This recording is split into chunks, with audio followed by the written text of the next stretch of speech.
welcome back to another episode of Red Hot Talk.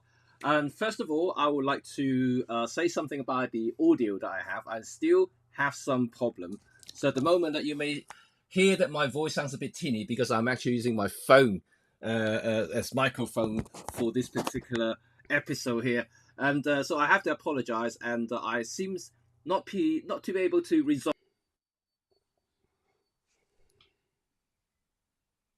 I don't know. It seems to be jumping again. So oh dear me. So let's hope that we can somehow continue as much as we can. Today's topic is going to be interesting because we're going to talk about a little bit about things that we regretted purchasing, and I'm pretty sure we all make the same mistakes. You know, after reading all the hypes, you listen to all the marketing, see the advert, the brilliant, beautiful gear, and we all just got tempted into buying, you know, whatever that is, whether it's going to be camera, accessories, bags, lenses, whatnot, anything.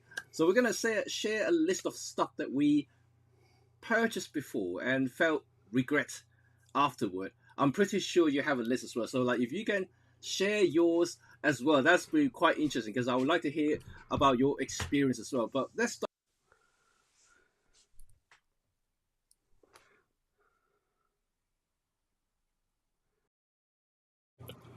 Okay, is it better now? Yes. It is, right. Okay, so Rod, let's start it with you. And what sort of thing that you bought and you regret straight away? Well, I wouldn't say straight away, but something you straight afterward. So I've been systematic here, and I've got a little heading. I've got cameras, lenses, and accessories, and I've got 3 items in each. But I do tend to be quite systematic about these things. So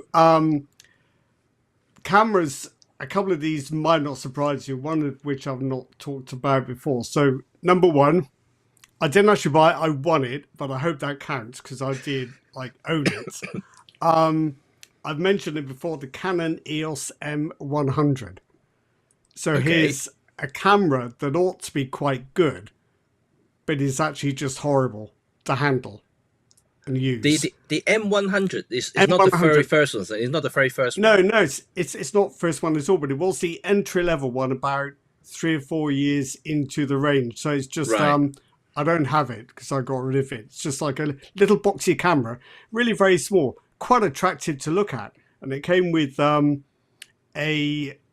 was it, 15 to 45 M mount kit lens. The sensor is quite good.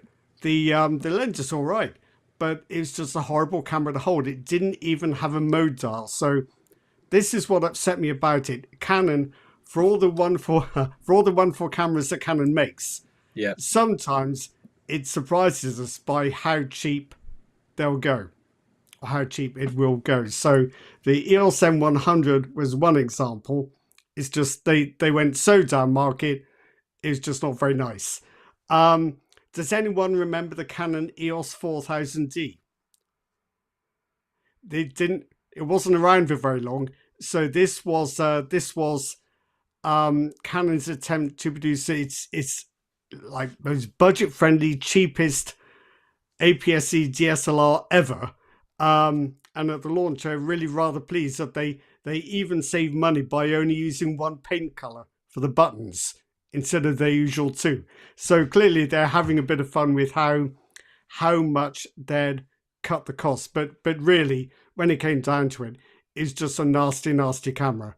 But anyway, that's my first one, the Canon EOS M100. So it's an example of a camera where technically it's fine. It's just quite nasty, and you just don't like using it. Jimmy, we're not hearing you, I'm afraid. Right. Funny enough, one of my most regrettable purchase is also a Canon EOS M camera, but that's the very first generations I'm talking about, and I bought into it because it was I think the EOS M was one of the first mirrorless cameras that Canon made for the APS-C, and I got basically attracted to. At the time, I was a Canon user, so it's not surprising that when they released a mirrorless camera, I would thought, okay, that's a good idea. We've seen the likes of Olympus and all the others already, having something going. And like you Yeah. said, the EOS M is quite attractive little camera. Like just from the Yeah, yeah. outset, if you look at it, it's my particular version is a white one, so it's quite a nice kind of cute little looking camera. Yeah. And I ordered it with the kit lens, which is the prime. So I can't remember. I think it was a 40mm f2.8. I can't remember exactly what it was. It's a STM. Might it be a 28? Yeah, it might be a 28. So the overall package was quite compact, quite small. Yeah. So which is what attracted me. So I bought that thing, and hoping that I would make use of it as a second camera, or maybe like a daily carry that I'll go with family, have something small while having still an APS-C size sensor. And so that very camera that I bought, and I literally used it about 5 times, and I stopped using. And there were a couple of things that, and I share some of the comments that you already have. And first is usability. I mean, there's no more dials, and everything you have to set, you have to go through the menu is quite clunky to use. Not a very fast camera. And the second, it was the performance, the speed. While the sensor is relatively capable, but at the time, Canon decided to only use contrast detect on that very camera, and I just find it is extremely frustrating to take any pictures. I'd be just a little bit surprised how Canon implemented the contrast detect on the EOS M camera, especially the first generation. And because at that time, you see the Olympus, Panasonic, this contrast detect was pretty quick already. And for whatever reasons, Canon's EOS M was almost like thrown back to the Stone Age. Everything's like 10 times slower. You can see the back and forth motion so slow. It just makes every single pictures, a chore to take. So I think as well, Canon sometimes ambushes its users with its cheaper cameras by putting in tech that you thought they're done with. So while the EOS M100 had the 24 megapixel sensor, it was like the old school one, so that it could shoot 4K, but only with a pretty big crop. And if you did shoot 4K, you lost a dual pixel CMOS AF. So all you had, so you could either shoot 1080 full width with proper autofocus, or if you wanted to shoot 4K, which is perhaps one of the things you bought it for, because that's what it said it did. You had this heavy crop and worse autofocus. So it's just that little ambush I didn't like either. So that was it for me. But back then we thought this was the future, right? Absolutely. Look, it's Canon, it's a big brand, right? It's their first crack at mirrorless camera, and it turned out to be it's going to be to be a flop. Yeah. And so you know what? You sold your camera. I still have mine. I still have the EOS M, believe me or not. Yeah, but you're not very good at selling stuff, are you, Jimmy? I'm pretty good at that. No, not but at all. The thing is, I'm very good at doing it, but I always regret it. So figure that one out. But that's one of the cameras I've never regretted ditching. So what's your next on the list before we jump into some of the comments right there? Right, next one. Can anyone remember back? I mean, I don't regret it because at the time it kind of was all right. But anyone remember the Olympus E10? So that was a fixed lens camera, size of a DSLR, 4 times zoom, and I think it was a 2/3 inch sensor. But we're going back a long time now. We're probably going back to what, 2006-ish, something like that. 1 second. Does that ring a bell? I couldn't quite hear the first part of it, and my audio stopped again. So the first part of it was: can anyone remember back to the Olympus E10? The 4/3 camera. Yeah. Well, no, it was kind of 4/3, but it's a much smaller sensor. So it's basically a bridge camera that looked like a DSLR. So this was before mirrorless. This was while Olympus was still making compact cameras, but trying to make something a bit more serious. I'll just quickly Google it and let you know when it came out. But I don't know whether you ever used one. It doesn't sound like you're very familiar with it. So it's 4 million pixels, and it was, when was it? Trying to find out now. Come on, Wikipedia. You ought to know this stuff. I'll Google the launch date.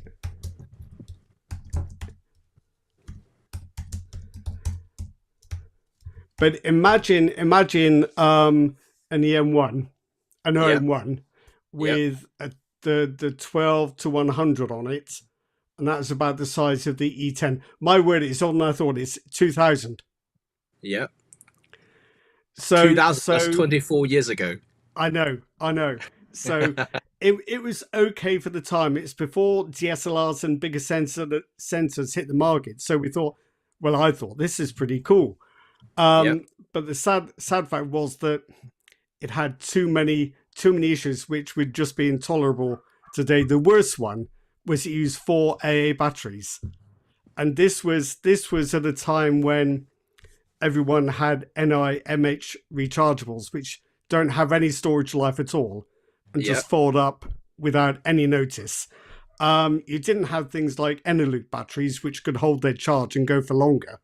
yeah. You basically, if you went out with this camera, you need about 8 freshly charged AAs in your pocket just to get through the morning. That was hard work. The other thing was the zoom. I think was a 35 to 120, and Yeah. 35 isn't very wide, so that was quite hard work too. But perhaps the worst of it was it didn't shoot raw, so you had to make sure you got your JPEGs right.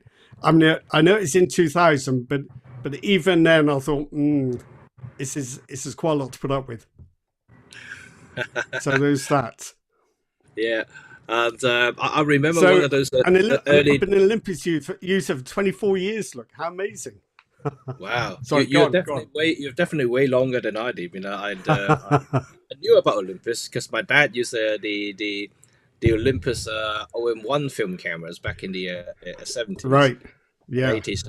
So that was how what I remember. Olympus was a film SLR.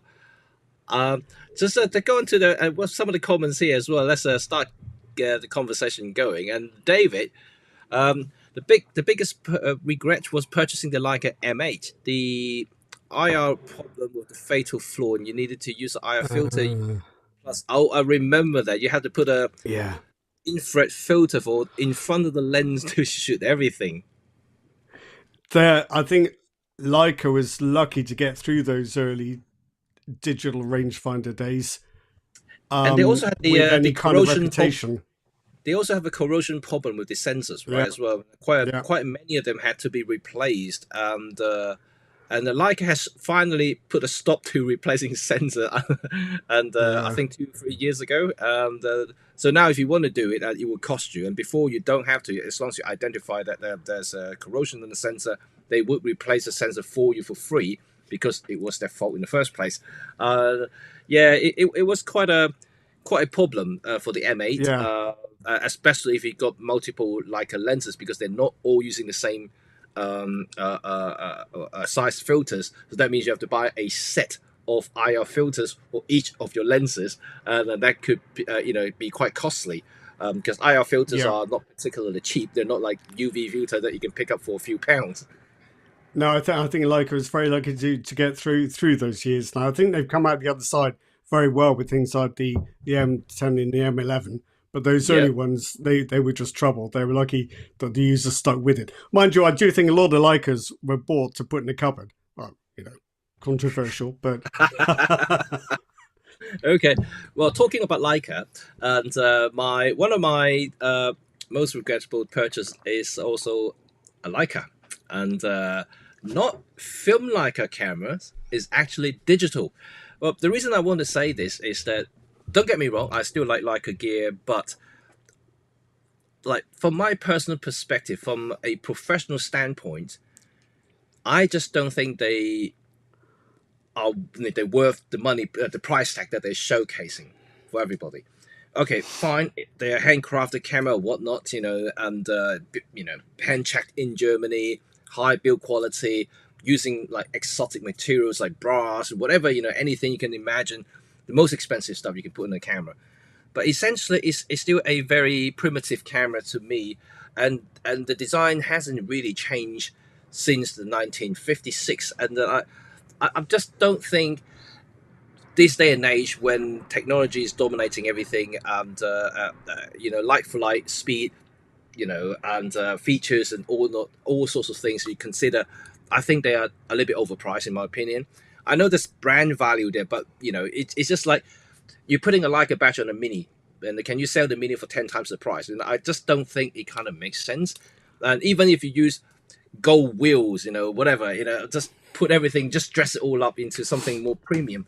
And but this is only my 2 cents. And I still think shooting Leica is an experience, but whether that experience requires you to pay a really high premium for that experience is a debatable matter. I still have my digital Leica here. I have my film Leica. I shoot my film Leica more than my digital these days. But it's just something that I always think that I could have used that money to invest in something else. And because the Leica that I purchased at the time, that was about 10 years ago now, that I still had to pay $6,500 for that camera. With $6,500 10 years ago is a lot of money, and I could have purchased 2 flagship full frame digital camera at the time for that price.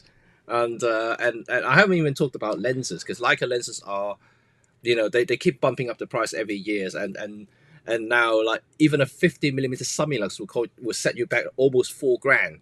And when I purchased mine, it was like just over $2,000. So now they almost double the price. So it's ridiculous, in terms of pricing wise. Do I think the Summilux 51.4 is any better than, let's say, a top range Nikkor lenses or Canon lenses, or any other brands really? I think it's debatable. You can see there's a certain Leica renderings, Leica look to it. But if you really look into technical capabilities, the sharpness, the resolutions, I think a lot of the top-end glasses from any other manufacturers are, approaching, if not equal, maybe in some cases better than what Leica can produce these days.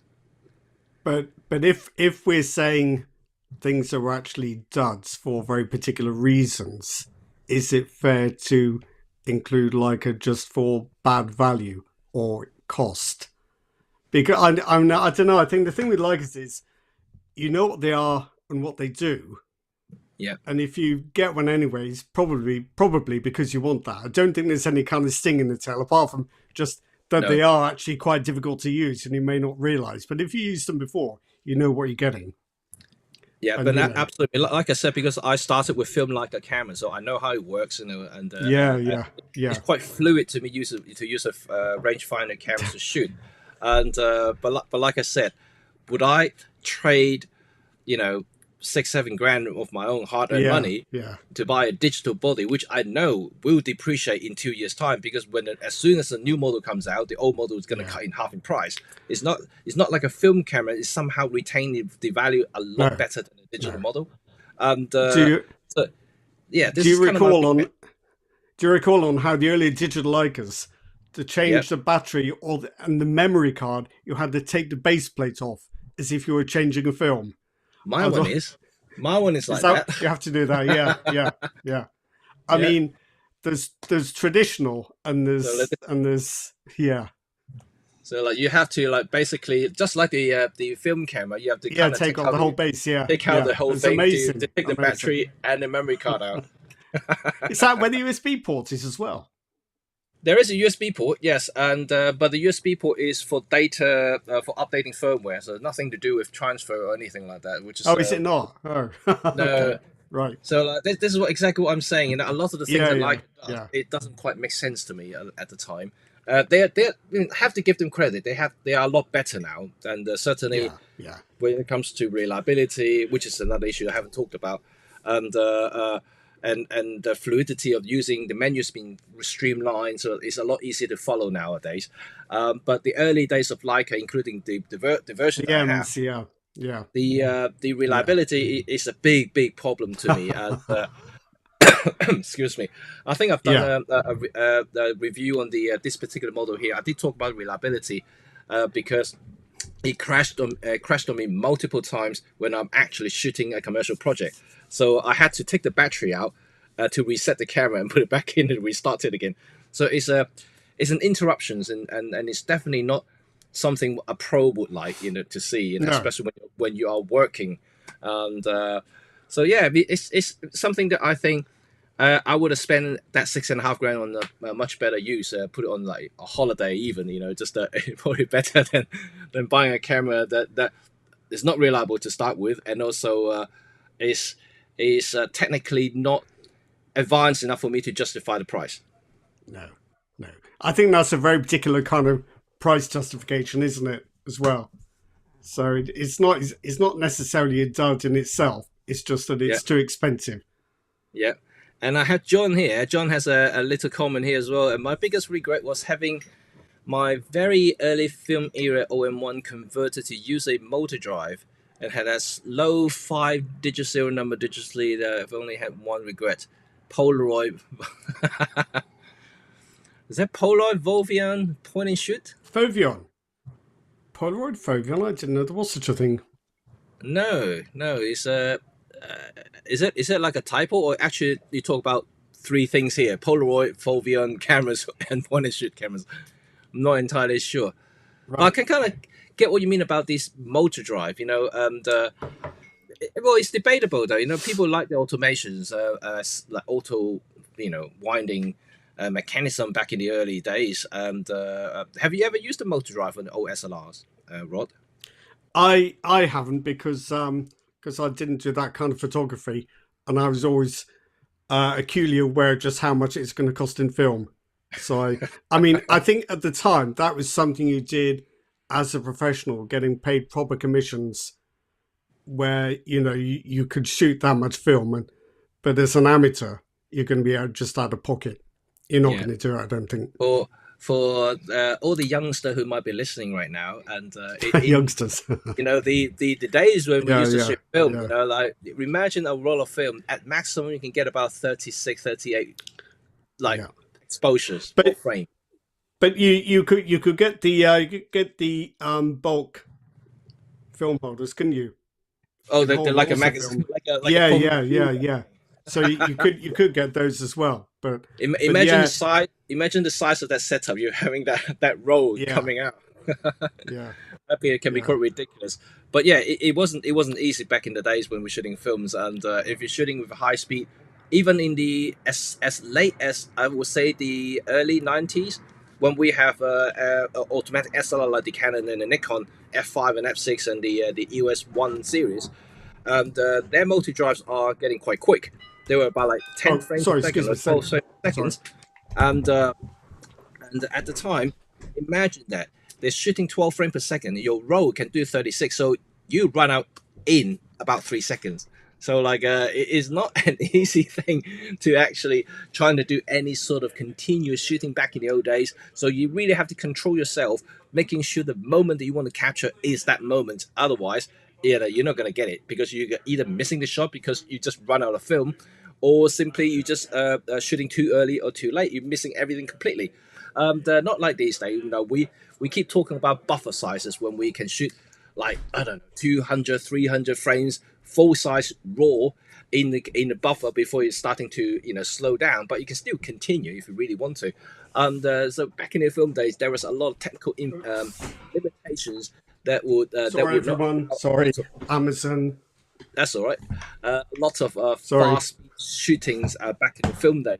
So it's a challenge. But nowadays we don't seem to think that way anymore. And because we have capture, we can do 60, 100 frame pre-buffered before you even press the shutter speed, and then you can do another 80 afterward or 100 afterward. So speed shooting is such a different game nowadays compared to what they used to be. So yeah, but go back to the questions there. I think the motor drive can be a bit clunky and cumbersome. I could see that as well. And when you look at the old SLRs, even like the Canon A1, the Nikon F series cameras, and the SLR itself is not very big, but as soon as you add the motor drive, it's almost doubling the size. They are just massive, and the battery doesn't last long either. Just it's not something that I would say you can shoot for a long time. And also Rod already pointed out already, unless you have these one big massive film rolls that you can shoot I don't know hundreds of frames at a time. Yeah. Normal roll is only 36, you know, and it's not Yeah. something you can do day in day out continuous like what any sports photography in any sports stadium these days. You know, they just shoot hundreds and hundreds at a time. Yeah. So I think it was all that's possible at the time, but I think digital cameras have certainly changed sports photography in that respect. Yeah.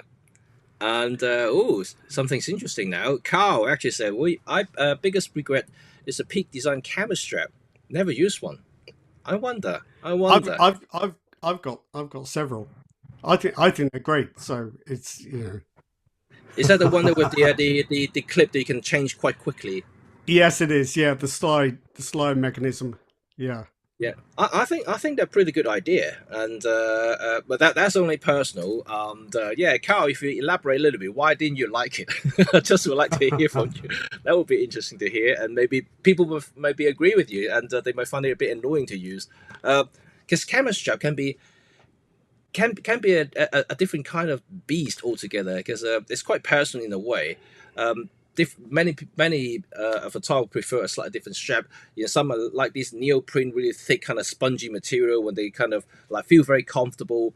Some just like leather, some's like robe, you know, for instance, and there are all sorts of things. And whether it's going to be design elements of it or actual usage of it.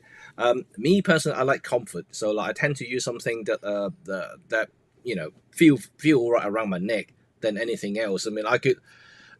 Change my strap any 2-3 months. If I find something more comfortable, I simply just swap it, and so I don't have any loyalty to any when it comes to camera strap. As long as I find something useful, because I I work as a photographer, I go for many hours a day, so like I need something that's comfortable. So I keep changing. So that's all I can say. And Raphael has also talked about Peak Design as well. So he's got some bags. He thinks it's too expensive. And after almost a week of using it, I realized it wasn't really an upgrade for the bag I was using back then. Just a normal padded EDC commuter bag. So I've just added a Peak Design bag to my list.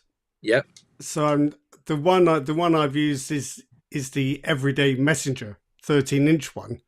Right. Which looks terrific. It's got pockets everywhere, semi-rigid internal dividers you can configure any way you like, all sorts of attachments, straps, and clever design touches. Yeah. But I've found it's great until you put things in it. So if you put a laptop in the rear compartment, that kind of squashes up the front part, so you can't really get your lenses and cameras in and out quite so easily. It very quickly starts to feel as if it's stuffed. So I never found it very nice with both a laptop and camera gear. And the other thing was, because the dividers are kind of rigid. Yep. They don't adapt to different size objects. So if you've got Tichy prime lenses, they're just going to rattle around, which isn't great. You know, they're not going to come to much harm, but you don't want stuff rattling around in the bag. So yeah, I thought this is marvelous until I spent some time with it. And now I don't use it at all. Okay, interesting. How many of you listening right now have problems with bags? And I'll share a couple of problems I have with bags. I mean, I'm almost like a bag collector, so I have a lot of bags, and but a lot of bags that I have, and if I may say so, is that almost all of them don't really work well with Micro Four Thirds cameras, because the lenses are, this size, and you won't find any back compartments small enough to hold this properly, and you always find a lot of the Micro Four Thirds lenses just basically rattling around in the back, because the dividers are way too big to hold any Micro Four Thirds lenses. I mean, unless you're really going for the pro lenses, which is a bit bigger, but even these pro lenses, you still find them to be just a little bit small for what the compartments can accommodate. They are really designed for full frame cameras, for bigger lenses. And with that said, some of the newer full frame camera lenses are relatively small. If you look at the 2.5 primes or some of these smaller prime lenses that full frame offers, whether it could be Sony or Nikon, you find them also don't fit quite well in some of the older bags as well, because they're all designed for these really ancient dimensions. I don't know, when they design new bags these days, why don't they use new references?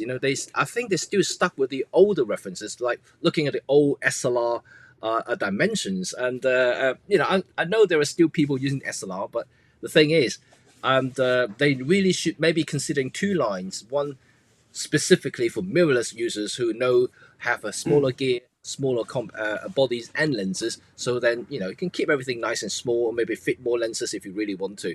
So I can see Rod holding a Billingham there. So that was a Billingham Hadley Mini or something of that sort, or digital Mini. It's the only one I've got which is really suitable for small lenses, because it's not very big, and the dividers are kind of crammed in there, but you're not going to be able to see very well like this. But they're very soft, and you can move them around and move them along, and that will hold small primes quite well. But it's about the only bag I've got that will. Everything else I've got, the spaces are just too big. Yes. Or you have to do ridiculous things with the dividers to make it all work. Well, and with that mentioned, I would say from some of the newer bags that I've tried recently, the bags that I think that fits well with smaller camera setups are actually Shimoda bags. Shimoda bags that which recently I just reviewed one. I took it to Japan as well. The dividers are actually small enough to put a micro four third gears in. So not the tiniest primes, but at least some of the smaller zoom lenses or some of the smaller pro lenses, I can fit them in quite snug, and it's quite nice. So not the older versions of these bags when they have, I don't know, each compartment can be like a 3" by 3", just way too big for anything that I could put in there. Yeah. And I really hate those bags. I think bag makers do need to catch up, because it's not just MFT lenses that can be quite small. So here's a Canon RF 51.7. Yeah, that's not a very big lens. That's going to rattle around in most bags, and even the RF 24 1.8. Yeah, it's bigger, but you wouldn't call it big lens. Some bags that's all right. Some bags that just rattles around. That's not really any good in my peak design bag. It's not long enough or fat enough. But I think camera makers are making smaller lenses now. They are making smaller bag lenses. Makers need to catch up.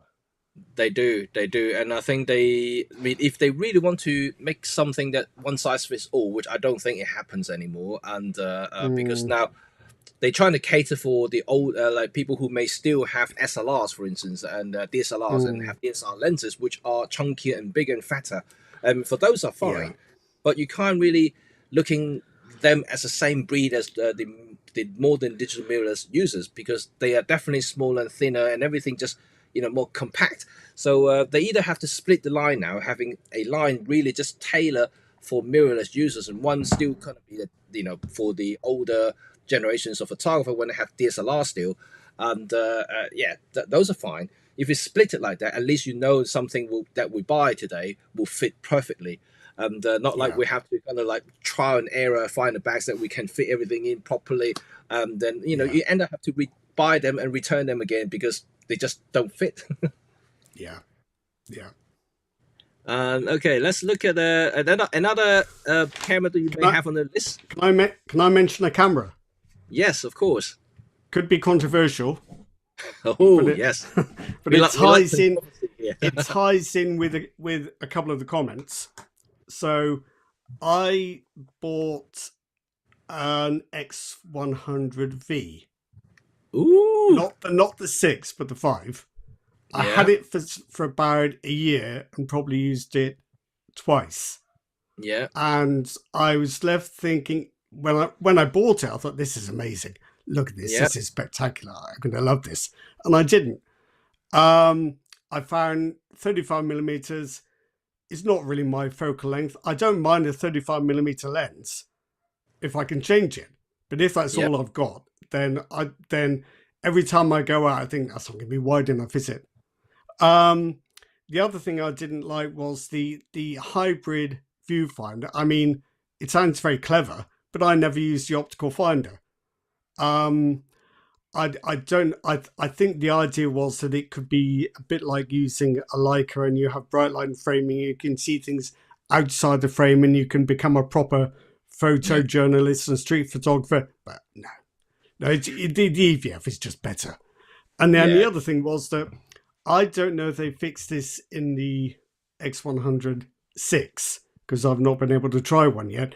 But the AF with that little 35mm equivalent pancake lens on the 5 just wasn't quick enough.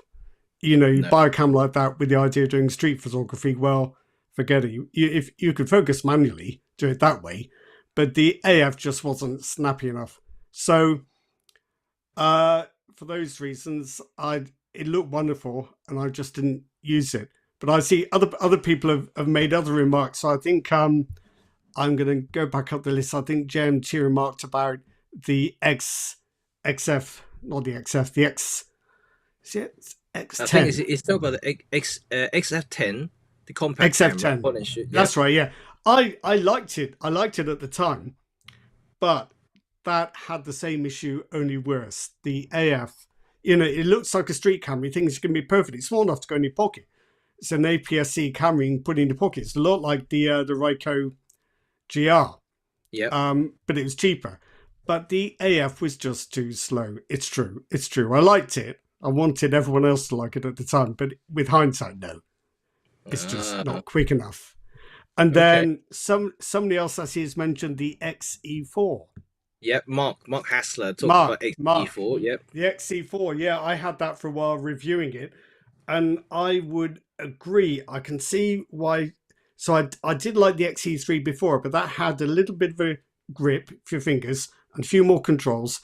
And I guess with the XE4, I think Fujifilm tried to strip it back and make it a kind of almost like a mini Leica, unadorned, simple box shape, but it just didn't handle very well. Sadly, I wanted to like it, but couldn't. So yeah, that's my contribution to this, the X100 series. I know they're incredibly, wildly popular. They just don't really do it for me. No. And maybe one day the X100 bubble will burst. I don't know, but you might just as well get an NXT and put a 35mm prime on. It's going to be a slightly bigger setup. Yeah. At least you'll have a modern, flexible, versatile, powerful camera that can do other stuff. I know we're sidetracking. Yes. A little bit, and I'd like to hear from the audience reaction as well. And what do you think about the Fujifilm X100 series in general? I mean, I think when it first started, I think it's a pretty cool looking camera. Yeah, it still is. Certainly looks retro. Yeah. Certainly looks like a Leica. Just you don't have to. Like I said, I regret it because I paid so much money for it. But the X100 in contrast is a fraction of the price, even though it's still expensive. It's not cheap, but it's quite a big fraction. If you look at the latest M11, they are like almost $8,000 now, almost $7,500. So even the Fuji X106, the latest version, is only like $1,600. It's still a lot of money, but it's a lot less than what you would have to pay for the Leica. But you pick it up and it's not a Leica M. It's nice, it isn't. But it's not a Leica M. And but I don't know. And I think, like you said, it's technically, I mean, it's an interesting camera, but it's a lot of things that doesn't gel with me as much as I would like to. The hybrid viewfinder, for instance, like you said, I just don't think it makes sense to me. I mean, technically, it's interesting because you can overlay the digital image or whatever, and it's cool. I mean, but if you look at a Leica optical viewfinder, the actual rangefinder, and compared to what Fujifilm has offered, it's a very different league altogether. And for those who just want the look of it, but you are brought up within the digital era, you will find yourself often switch off or basically close the optical and use the digital viewfinder straight away, because digital still give you that what you see, what you get factor.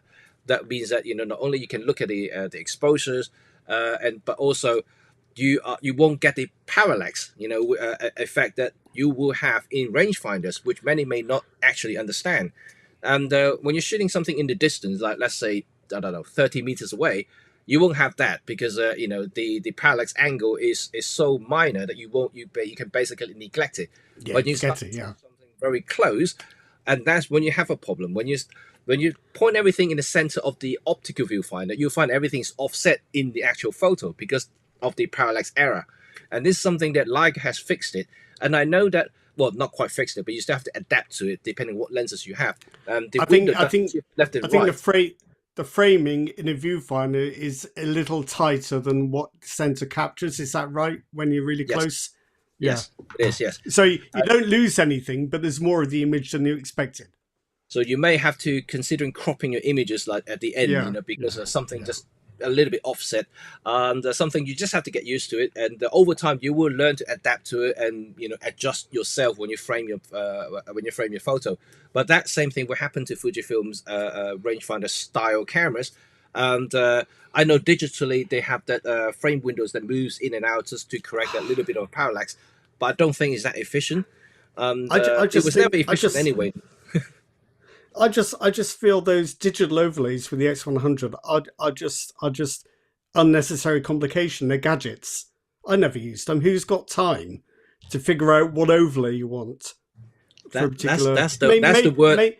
Maybe their fans do. I just think if they were going to do this properly, they should either have not had. They should not have the hybrid viewfinder. Either go for it completely just to an optical viewfinder. I mean, it'd work. It's a fixed lens. That would work. Yep. Or just have the EVF, but don't have both because it makes the camera more complicated than it has to be. I think. Yeah. So there's stuff about it that annoyed me then, and I think would still annoy me. But then again, technically, it's interesting because it, like you said, you used the right word there, gadget. It feels like a gadget to me. It's something. It's cool, maybe very novel and refreshing to play with for the first a month or so. But after that, you'll probably find yourself using the EVF all the time.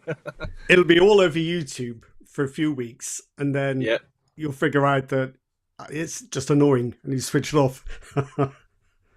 So there's that. John has another one as well. Olympus SP560UZ for time. I used one for a little while. That's going back a bit, isn't it? 560UZ. Yeah. Used 4 AA batteries and ran out power quickly. Another one of those. Yeah. Nightmare. Yeah. I remember those days. Yeah.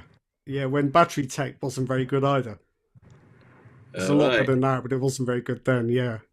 Right. Before we move on to the next comment, I have a camera that I regret purchased recently, and yes, my camera's a shock to you guys. It's the Insta360 X3, not the latest X4, but the X3. It wasn't a cheap camera. The X3 was I think. I bought the whole kit as well, and it's cost me about 500 quid. I can't remember exactly how much I paid for it, and it was kind of like a novelty to me, a bit like gadget we just talked about. It was kind of refreshing to see these 360 images, and then you can reframe afterward and all sorts of things. It's really cool. I find it fun, but when you're starting to think of using it as a tool to capture something that would work well with your other camera gear. And that's when the conflict starts.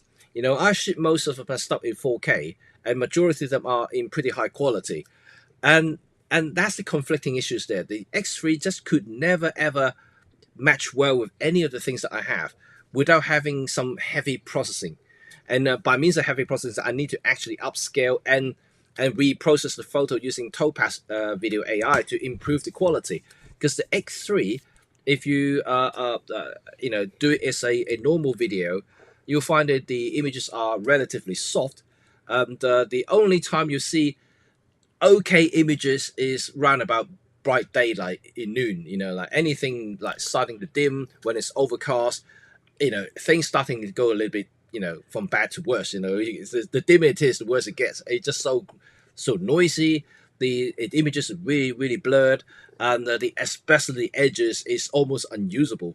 So to me, that camera is just kind of fun for the first couple of months, but the more I use it, the more I want to integrate those footage that I capture with the X3 into my normal workflow. It's simply not happening because it's too much work for me. I think you're going to get that with any current 360 camera, because they all use similar sensors, similar tech, and similar resolutions. I agree with you. I wouldn't single out the X3 specifically. I'd say that as a type, there are some problems with the whole concept. It sounds marvelous, but how do you deliver the results? Because you could deliver somebody this spherical video that they can look around at will, which is one of the attractions. But the complication there is you need a platform that can display interactive spherical environments. And there are many. I think YouTube can do it, but otherwise you're going to need some kind of clever app on your phone. It's not something that you can just do. Like you can't watch it, you can't consume it like you can regular photos and video. The other thing is that if you treat it as a kind of 360 capture device so that you can then follow the action you want to and create a regular video out of it. You've got 5.3 or 5.6K capture, but the best you can get is like 1080 flat video. So it kind of forces you into, you might like working in 4K, but suddenly you've got to work in 1080 or full HD, just because it's like a lowest common denominator. And even if you use them in that way, you're kind of postponing your work, because when you get back home, you think, that's great, I've captured everything. Well, you have, but then you've got to spend quite a long time editing it so that you're framing the parts of this spherical world that you need to frame. And the Insta360 app has got some quite good AI that can track people and kind of follow them in this virtual space to deliver you very good panning and subject tracking. But it still takes time, and it hurts your brain as well, figuring out how to shoot it and what's going on. You're just postponing a lot of work, and after a while you start to figure, do you know, I should have just used a GoPro and pointed it where stuff was happening. Then I wouldn't have had all this. So I think I agree with you. There's nothing wrong with them. They're not bad tech. They're not badly made. But the concept is more difficult to use productively than I think people realize. Yeah, I mean, I'm not sure about the latest X4, which it's just 8K. But then again, 8K is the spherical. So like it's still not going to do 4K. Yeah, it's, when you crop it down, you probably get about 2.7K. I think that's at max you can get it, and so it's not going to be sufficient again, to work for. That's why when they first announced it, I thought, oh, 8K. But when I really look deep down and I look at the tech and then start looking at the specifications and what sort of output they can do, then I realized that it's still not going to be enough for me to do to integrate it to in my workflow, so to speak. So I ended up thinking, this is one of the reasons I purchased the Pocket 3 that Rod saw, at the TPS that I was using, and the Pocket 3 I think is by far, to me anyways, the best tools that I could use for vlogging or just general walking around cameras to film stuff, because it's easy to use. It shoots brilliant 4K images, and the processing is great, and it just overall package is a lot better and ideal for me, especially the integration with the wireless mic that they have. I think that is a pretty handy tools, because all the other options, whether it's going to be GoPro or Insta, all the other action cameras, that those allow you to plug in external mic, but then you still have to get a receiver externally, plug in a cable on the side, which is no different to using a proper camera in the first place. So you still have to set it all up to do a vlog, for instance, to get a better audio. In contrast, DJI just simply turn on the mic and just connects. Well, and the other thing is that very often you might wish your GoPro or your DJI Action was on a gimbal, because it's not stabilization that's the thing, but you want a smooth pan and a smooth follow. And you only get that with the gimbal. So the Pocket 3 is a camera on a gimbal. There's no setting up, there's no balancing. Take it out of your pocket, you switch it on, you've got a camera on a gimbal. Perfect. If that's your style. Yeah. Oh, yeah, exactly. If that is your style. And I mean, obviously, I'm not dissing all the others. This is only really for my personal usage because I'm not really an action guy. For those who do a lot of extreme sports and things like that, you will find, GoPro, all the others are way better because they're more rugged, for instance, and waterproof. They're brilliant, for what it is. And an Insta360, because if you're filming that kind of immersive content, you can't be looking at the camera. You can't be pointing the camera. You just got to stick it on your helmet or your oar or your surfboard or whatever, and hope for the best. So there are times when it is a good idea to consider swapping a regular action camera for a 360 camera, but just be aware you're going to get lower quality and you're going to have to do a lot of head scratching editing later on. That's all I would say about that. So let's move on to the next one. Barman actually has said, my biggest regret has been the Olympus 100 to 400 lens. I was never happy with any pictures came out of that lens. It had to be sold. Okay, that's an interesting thing. But I have heard a couple of people who complain about the 100 to 400 lens, mostly because the images that came out of it. I personally only tested when I reviewed it, so I never really owned that lens. I used it like longer than the test periods that I had the lens with. I would say that if you're used to pro lenses or pro prime, if you get the 300 f4 Pro, for instance, and if you compare that particular lens to the 100 to 400, which isn't a pro lens, you do find a difference in image quality. The 300 Pro is way sharper, way punchier. It overall just much better lens altogether. The 100 to 400 is a consumer lens. Give you the range to play with, and that's all I can say. So it isn't going to be as sharp. Especially at the tail end, at 400 is going to be a little bit softer than the 100, that's for sure. And I mean, that has to be said about the same as the Panasonic version. Panasonic also has the 100 to 400 lens. I think between the two, I would say they're very, very similar. I mean, I tested both. The Panasonic version actually does edge out the sharpness a little bit more than the Olympus lens.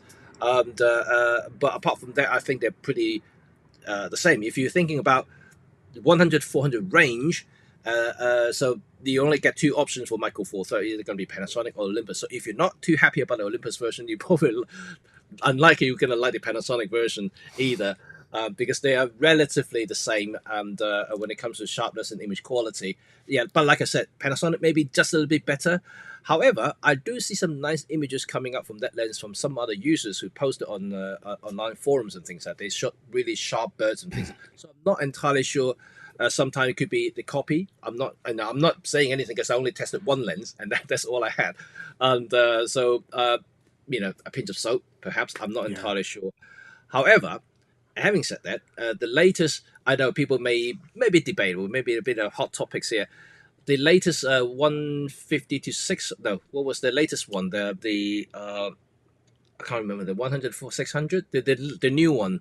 The most expensive consumer zoom lens that you guys are hated from Olympus or OM system.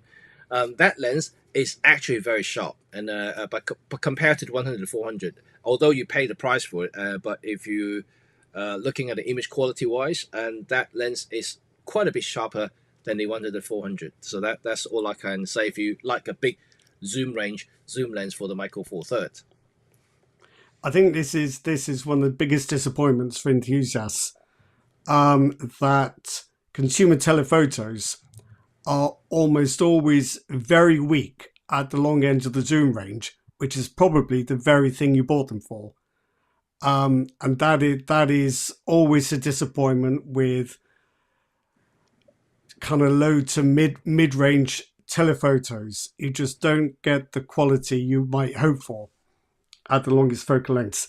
I think there is a considerable difference between Olympus Pro lenses and the consumer lenses, and also with Panasonic. I think if anyone asked me for recommendations for Olympus or OM system lenses, I'd always suggest the pro ones, because the consumer ones can be variable, and if people don't think the 100-400 is particularly good, then it's probably best they don't try the 75-300, the consumer one, because that is, I've only used one sample of that, so there may indeed be sample variation, but the one I used was not at all good at 300 millimeters, which is going to disappoint people who want a long range telephoto.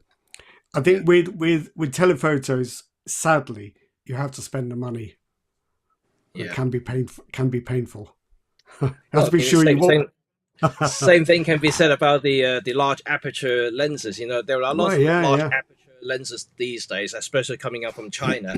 But you buying these big aperture lenses for, you know, for reasons, obviously for light gathering and also maybe for subject separations and bokeh or whatnot. You know, but if you want something that is usable at the widest aperture setting, you're gonna have to pay for it. You know, and I mean, you can compare, you know, something out. Let's say some of the 0.95 lenses coming up from China, the 150-200 pound kind of price range, compare to, let's say, you know, a 1,500 pound 1.4 prime from a major manufacturers. You will actually see the difference in quality. Even those is 1.4, but they outperform, you know, any of the cheaper range lenses you know, any day. Not saying that, you know, they are really, really bad, you know, but if you really want to compare side by side, you will see the difference. Definitely, one is more, you know, you've got more smearing going on, more halo going on. You know, it's just a lot more reflections, and while the others, you know, is quite nice and tight and solid, so you can still use 1.4 aperture or you know, wide open without having to worry too much about aberrations and all kinds of other defects you may have seen in the lower range. This is the price you pay for the lens. This is why some of the lenses are so expensive, is for that reasons. You know, sometimes optical design, but it's also down to the constructions with the tolerances. Because sometimes you may be lucky, get a really good copy of the cheaper lenses, and you're fine. But at the same time, you may get a lemon copy that you just say, "Oh my, that is just totally rubbish. Why are you raving about that lens?" So it's really hard to tell whether you get a good copy or not. It's quite really hard, and so it's something that you just bear in mind when you do buy lenses. If you do like the look of the lenses, how the image is being drawn on the image, and somehow your lens copy is not particularly sharp, it may be worthwhile sending that back and just get another copy to see if it make a difference. Because I remember even Voigtlander lenses, and I think about 7-8 years ago, I bought a Voigtlander 35mm 1.2 for the Leica. I bought one version. I like the look of it. I like how the image has been drawn, and but it was not sharp, you know. But everyone's raving about how sharp it was. So then I returned the lens to the camera store and got a second copy, and that was pin sharp. And even Voigtlander is an expensive lens. It was a 1,200 pound lens, so even that much have a variation, you know, that would make me think twice about the lens. So it's something that is worth considering, worth thinking about it. Especially if you just bought the lens, if it's brand new, if you try things out, say, oh, yeah, somehow this doesn't look quite right, it may be worthwhile sending it back and get another copy just to test it, making sure that, you know, your original copy isn't a, you know, some sort of defects or some sort of variations there. So I'd agree with that. When, a few years ago, Sigma launched 50mm 1.4, which instantly had legendary status on the internet and amongst YouTubers. Future, I was working for at the time, bought about 5 of them in different mounts for testing cameras, because they thought, get the best lens there is, that way you're probably testing centers and so forth. But we had one that was clearly, well, no, the ones they bought for testing were fine. I had one in for review that was not. It was clearly not right. It's just soft. I had to send it back and ask for another. It does happen. It does happen. If we're talking about lenses, I've got some lens candidates. Oh, here. go and share your most regrettable lens. Tamron 16-300 APS-C DSLR lens. So 16-300. I don't like super zoom lenses for a number of reasons, but that dislike has kind of emerged slowly. On the face of it, they look amazing. So you've got one lens that can do the job of 2. You've only got to carry what you know. You don't have to swap lenses.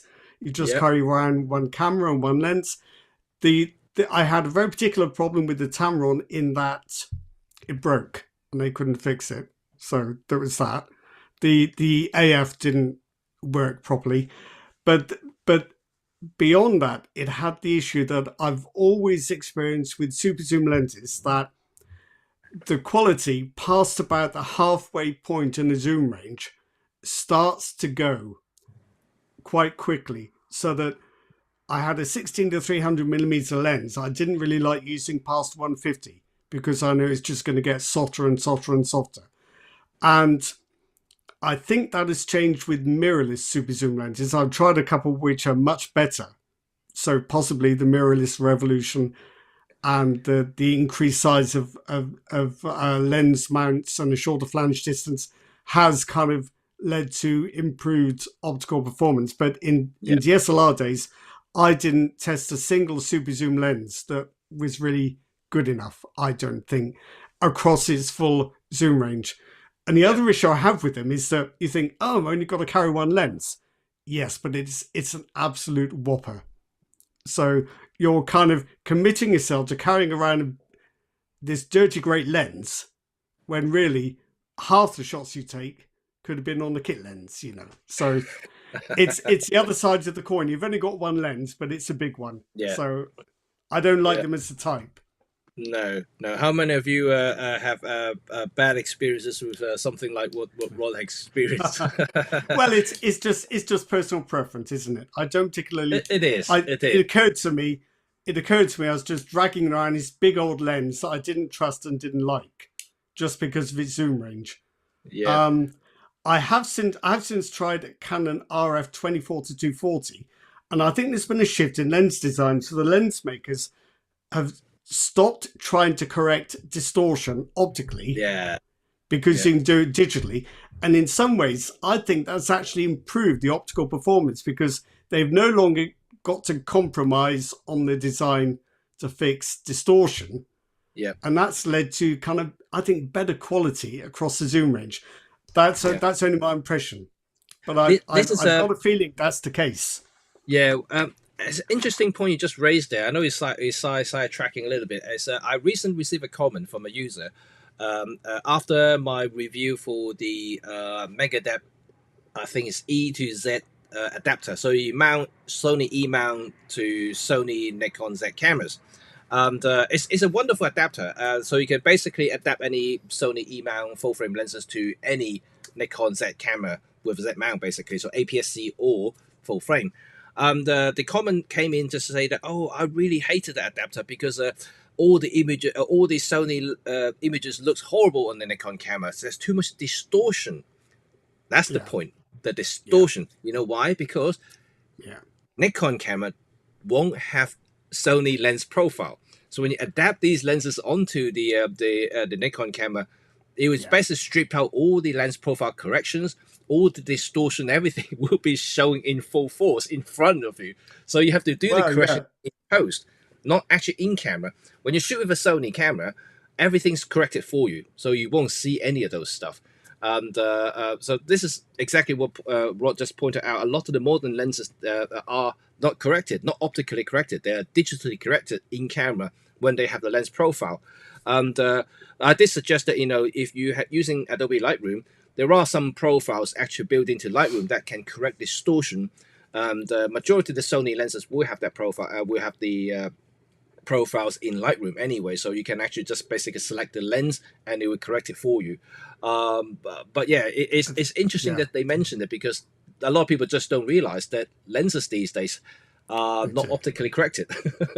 So I think in that particular instance, probably what has happened is that the EXIF data has just become too muddled for the software. What would normally happen is the camera knows what lens you've got and will correct it.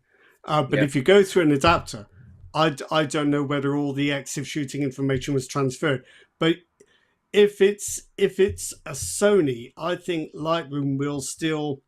I think Sony's embed lens profiles, but I don't think the camera would have embedded that one because it. No, so I think Nikon's embed lens profiles if they're Nikon lenses, even in the raw files. but Yep. it wouldn't have known what to make of a Sony lens. So No. when it got to your software, if you're in Lightroom would say it's a Nikon ZF, but this is even if it had the exit data for the lens, it wouldn't be able to figure out what the heck it's supposed to do. So you'd probably have to select that lens from a drop down list and just like Yes. You have to do that manually. force Yes. the correction. Yeah. Yes. But practically every lens has digital corrections, and I've just finished reviewing the new Sony 16 to 25 f2.8. Now you would that's like a 1.5 times zoom range. You would have thought that wouldn't need a lot of correction. Well, it does. It does. At 16 millimeters, the barrel distortion is massive. It's unusable, so it does need corrections. So even with a lens you would have thought had a pretty modest focal range, digital corrections have now become the norm. It's just become a fact of life, I think. I mean, I don't know how many of you shoot videos, and especially Oh yeah, I can see that bit. Yeah. A raw video. If you are using a native lens, shooting internally using a compression, whatever the camera gives you, that's fine because everything will be digitally corrected for you. Everything will be nice and straight. But if you start putting external recorder, let's say you're recording ProRes RAW, and you will find most of the lenses that you use on your camera will be heavily distorted, and you'll wonder why the heck it looks like this because there is no profile corrections being applied, and you just simply have to do it yourself in post-production. This is something that that you will have to basically bear that in mind, because when I was shooting even with the Olympus Pro lenses, some of them are recording raw videos, I will find a lot of distortions, especially the 12 to 40 2.8. I know it's a great lens, but if you use it for raw video, you actually will see distortion from that lens, especially the wide end, the 12 millimeters range.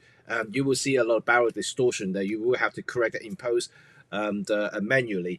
So it's a lot of work if you do shoot raw video, and it shows why a lot of people pay extra money or more money for properly optical corrected lenses for video work. Cine lenses, Simple as that, because they're optically corrected. All the characteristics is basically designed into the lens optically, not using any digital manipulations at all. It's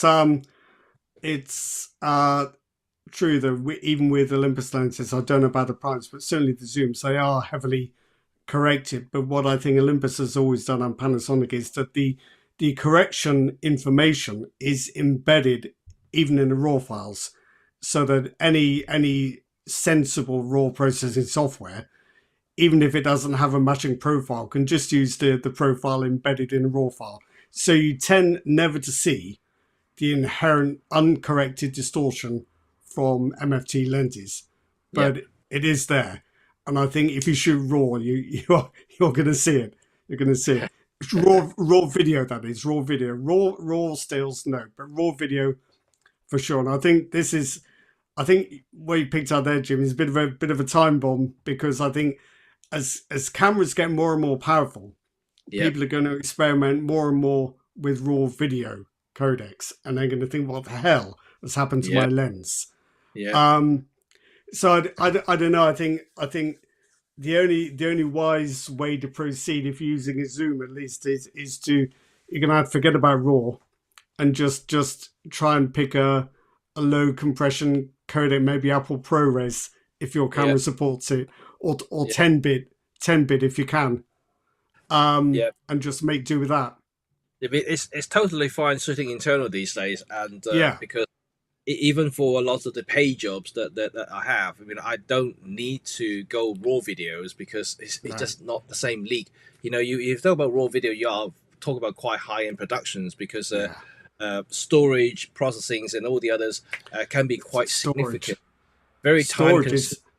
And like I said, you know, not just about file sizes, but when it comes to correcting those lenses that you just talked about, and also a noise reduction. There's no noise reductions in when you shoot raw videos. That means even if you shoot native, like low ISOs, you'll still see a lot of noises everywhere. So you have to basically clean them all up yourself.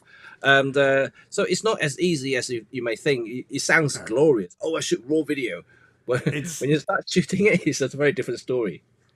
it's yeah. I think a lot needs to change before that becomes a reality. Though the files are a problem because cameras are getting cheaper, well, they're not getting cheaper, they're getting more powerful, but storage is going up in price.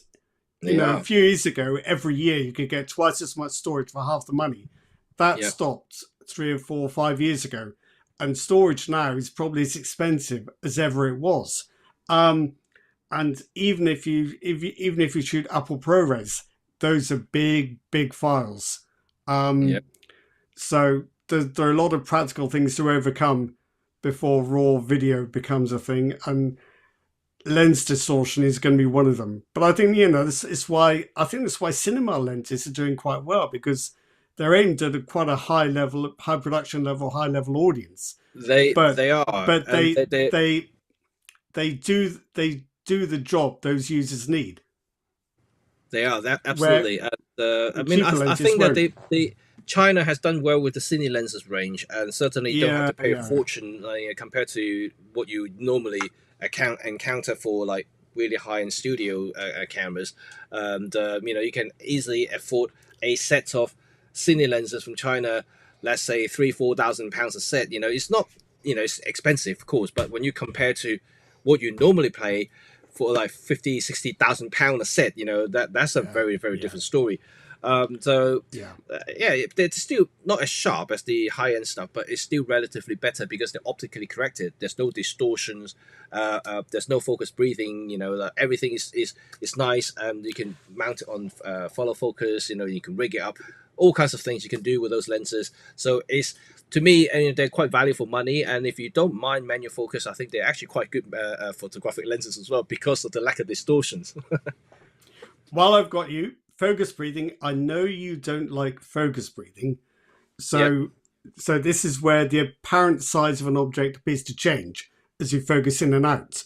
Yeah. I've got a couple of questions about that because I have started testing that with lenses that might be used for video. So it seems to me that if something goes blurred, the edges get softer. Yeah. It's going to change in size. It's going to get It does. bigger Yeah. simply Yep. through getting softer. But is Yep. that what you're objecting to, or is there No. a kind of secondary effect? No, it isn't, because there are lenses. Right, it's a simple test you can do. If you, let's say, if you focus to infinity, Yeah, and if you look at the building, let's you have to find something solid. You can test it. So yes, let's say a yeah, lamppost. yeah, Let's say a lamppost. yeah. Put the lamppost not in the middle of the frame, but put the lamppost on the side of the frame. Okay, Right. When you zoom yeah, out of focus to see if the post is still in the frame or out of the frame, right. you can clearly see Yeah, if you start to move, and that's okay. that's the breathing. That's the breathing. That's I've not been testing for that. That's a good one. So you're not trying to gauge the degree of blur. No. You're trying to gauge a movement, which is Yes. like going to indicate that this Yeah. is what's I mean, happening. when So when we say breathing, it's almost like zooming in and out. It's almost like your chest yeah, moving in and out. yeah, yeah, That's what's happening. yeah, yeah. Okay, thank you. That's useful. I mean, this seems to have become a real thing, and I don't know whether it's because lenses have got worse at focus breathing, or whether it's because filmmakers are now getting a little more adventurous with their technique and are starting to notice it. And I don't know whether it's more of a thing with zooms or with primes, or Well, to be honest, I mean, it's something that filmmakers always do. Racking focus is a yeah, technique that's yeah, been used for decades, and yeah, especially when it comes to shifting focus from one point to another. Quite often you see this racking focus effect, and if a lens yeah. having breathing is very unsightly for when you look at it, almost like you're zooming in and out. It just Because yeah, it's just an extra dimension that people get distracted to, so they try not to yes, have yeah, that sort of effect. One thing I have to praise about Olympus is that even OM system and the latest bunch of lenses, that focus breathing is always very very minimum in any of the lenses that I've tested, and that's a fact. I mean, I've used their lenses for filming manually, and sometimes I rack focus.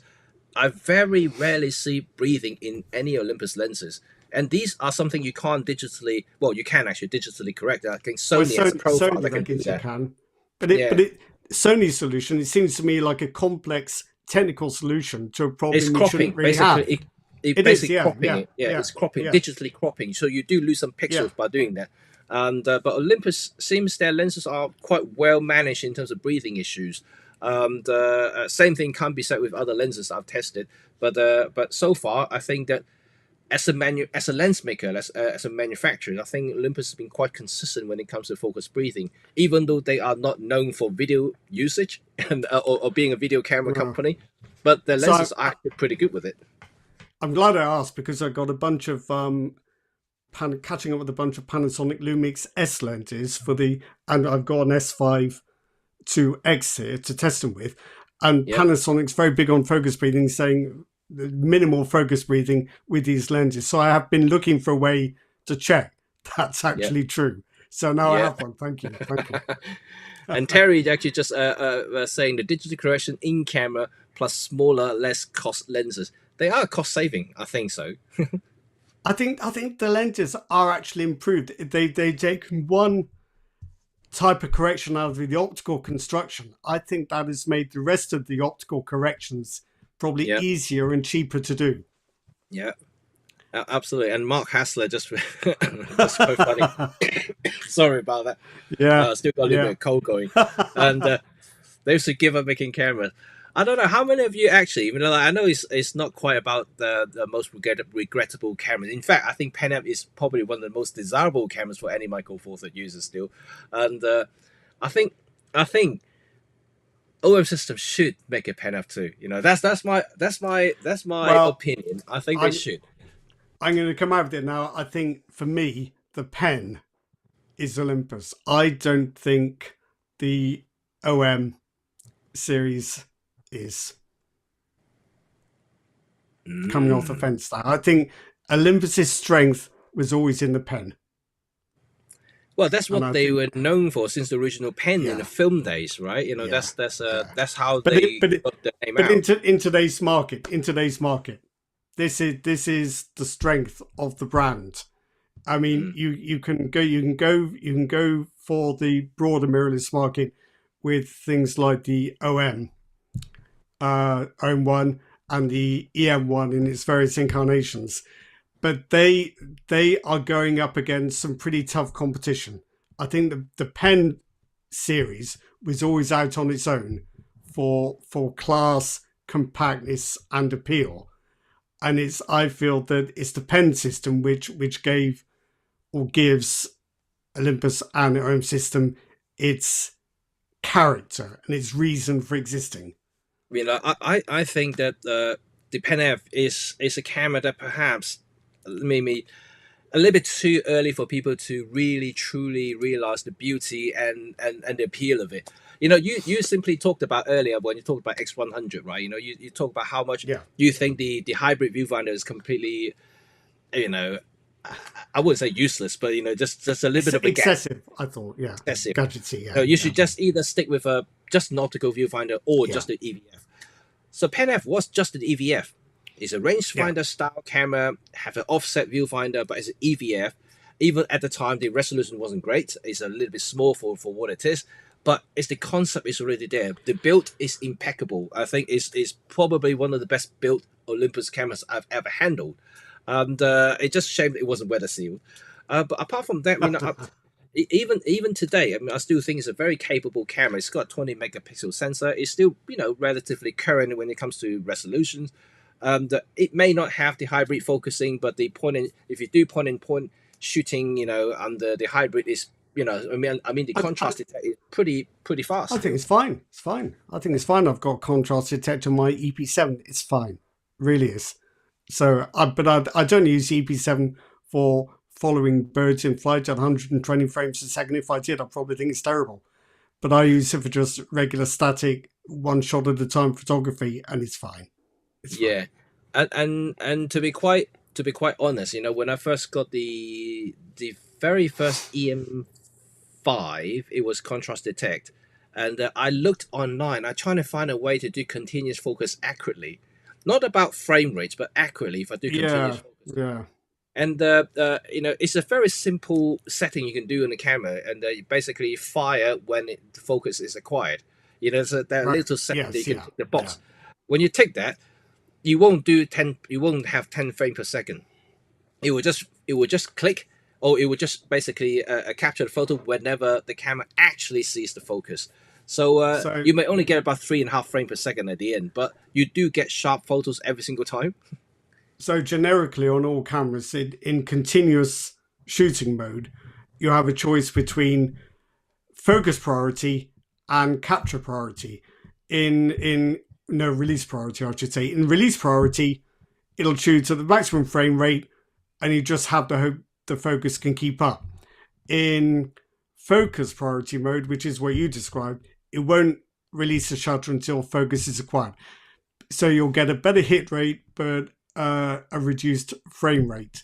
It's a standard choice on a lot of cameras, but you do need to get it right in order to understand how the camera is going to react. Yeah, Yeah, you do. But that's exactly what I'm saying. So unless you're really capturing yeah, something really, really fast moving, like a bird in flight, for instance, or something that unexpected. I know these days we've got pro capture and stuff like that. But then even as early as some of these earlier digital cameras and with contrast detect AF, if you really dig in, you can still yeah. capture something pretty useful.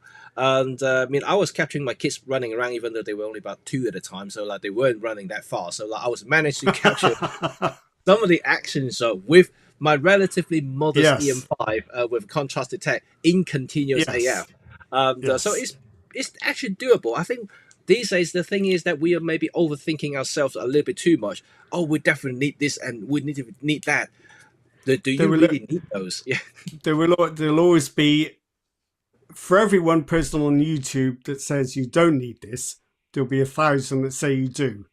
So what chance have we got? Yeah, I just said But you I don't need think them. That means that I'm gonna get 1,000 comments saying, yeah, you do. you are, yeah, yeah, yeah. You said it once, you're going to regret it 1,000 times. Right. And it Or, seems that everyone is. it's also, can I just say one other thing about Yeah, sure. lenses that not we talk about the autofocus of cameras as if that's the only factor. The lenses are actually important, which is why I've got another absolute dud on my list. It's the Okay. Lumix G 20mm f1.7. Now everybody Oh loved this no, when it really? came out. I thought everyone loves Every, that lens. but it's like trying to crank a tractor focusing with that lens. It's it is not it is far behind current standard in autofocus actuators. It is just slow and noisy. It's Right. quite crude. Before It's you continue, Rod, has anyone used the 20mm 1.7? I'm pretty sure you swear by these lenses because I've seen so many people saying how great that lens is. I personally I use don't the want to hear. I version don't want 1. to I hear. haven't tried the version 2 yet, but I'm not sure the differences between 1 and 2. But I've I've got. only heard great things about the 1.7, so I'm not entirely sure. I think. I've probably got the old ones. I bought it used. And I've got no complaints with the optical quality at all. But if they didn't change the AF actuator in the new one, then I would feel the same way about that too. It is just too crude and slow and noisy. The one I had, you couldn't use it for video. Yep. Absolutely not. It's just you just hear it all the time. Wow. The lenses are important. I think this is one area where we've gone through a quiet revolution that nobody's noticed. And we've now got lenses where the autofocus actuators are so much faster and smoother and quieter than they used to be. Yeah. If you compare a lens of today with one from 10 years ago, you think, how did I ever take any pictures with that old lens? That they have got so much better. Yeah. And because it's incremental, we don't notice, but it's been a big change. Absolutely, and I think you don't realize until you try something really old, and I think that is something have to be said. Purple just say Pen F2 is a slam dunk. Please OMDS figure it out. And so we got more comments about Pen F2, and it's strange where every time we talk about Pen F2 or mention Pen F, that we always get a very Don't. common theme going here. Yeah, Just a big one, it's just a a bit of big an one, just a big avalanche, isn't it? yeah, yeah, and I mean, I'm hoping OMDS will listen and finally think that, oh we, yeah, maybe we do need a pen. I think we have to contemplate the possibility that the Pen F might have cost a very great deal of money to manufacture. It did, I think, Yeah, at the time because of the toolings that they had to make. yeah, Is not common. Things that they can transfer between different cameras. There are a lot of switches and buttons that we yeah. can actually switch around, and to save costs, which is I quite think quite a thing to do in I manufacturing. think the assembly was probably quite complicated because there are no exposed screws. No, there It was no. it was quite difficult to put together, I would imagine, and even Yeah. more difficult to service. Yes, and but it's such a marvel to look at, and I want to see another one. That's all I can say. As a fanboy, and Yeah, so I'm speaking purely from a fanboy point of view. I'm not speaking as an ambassador because otherwise I'll be in trouble. And so it's totally something that I personally want to see from OMDS is yeah, maybe another pen. I just want to see a high end pen. Let's put it that way, a high end pen that can give us some of the and capabilities that we have from the flagship cameras. I I just don't need something from the OM1. If you can give me the guts of the EM1 Mark III, for instance, that's already plenty power, for such a small compact just camera. just give me an EP7 with a viewfinder. That's all I want. I'm relieved. I'm relieved and worried. So two people have said yes, the Panasonic 20f1.7 is slow and noisy. So I haven't. Mine isn't broken. I wasn't imagining it. Right. They love theirs, but for me, the AF just is a complete switch off. I just can't bear it. So Yeah. however good it is, I'm afraid I just can't live with it. And this is from somebody who's used Pentax DSLRs with those Yeah. lenses. Yeah. They're Yeah. not Yeah. quiet. So, is there any other cameras that you have regretted purchase over time? I've got one more lens for you. Okay. Sony E 16-50 power zoom kit lens sold with every A6000 series camera, from the A6000 right up to the 6. I don't think they offer it with the 6600. So basically, it's only about that big. I can't show you one because it's down Yeah. in the landfill now. It's about that big. It's a power zoom, and I don't know whether they're all horrible, but mine was absolutely ghastly. It was just not sharp enough under any circumstances. I just wouldn't use it. There are some lenses where you think it's not my best lens, but it's nice and small and convenient. But Yeah. this one was too bad to even fall into that category, so it just stayed in a drawer until I sold the gear. And then I Ah. put it in the box and sent it away. And I just had a couple of sleepless nights worrying about the poor person who might buy it. But then I thought, no, I've got rid of it. I feel better. Good. So Okay. So that one, Sony E 16-50. So No thanks. let's ask the audience as well. I know we already got some feedbacks there. So is there any gadget that you buy for photography, for your camera or lenses, for instance, accessories I'm talking about more specifically, anything that you buy, you just think is a complete waste of money, but you think that when you pay the money to the shop, you thought it's a great idea, but as soon as you bought it, took it home, open it, try using it, you think, oh, what a piece of junk that is. Is there anything that you have purchased that you think like that? I don't know. I mean, do you have any accessories that you ever bought that you think they're just complete junk? Like, it's just waste of money. I've got enough. I'll let somebody else have a turn. Insta360 Flow. Oh, The gimbal. okay. Smartphone gimbal. That's interesting. I think gimbal. I have tested and reviewed a lot of gimbals in the past, and I would say generically speaking, I think a lot of the later generation of the folding gimbals, especially, these folding ones that kind of collapse itself, not the kind of tall, sticky one where 3-axis one, but the actual Yeah. collapsible ones where you can fold into a very small Yeah. form factor. Yeah.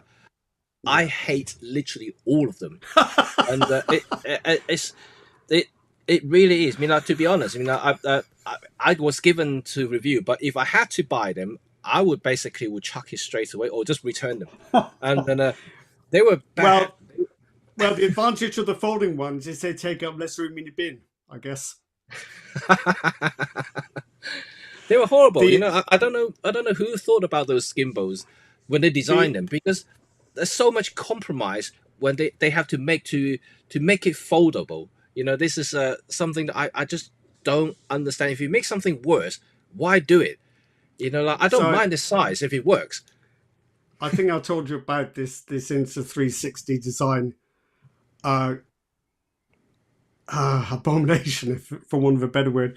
The most natural thing in the world when you're filming with a gimbal is, sorry, I'm trying to get it right. You hold it vertically, fine, when you're eye level, but then you want to do something low level, you tip forward, don't you, to go into like a kind of torch mode or flashlight mode, whatever they call it. The problem with this particular gimbal was that the support arm for the camera was only about so far from the bottom of your phone.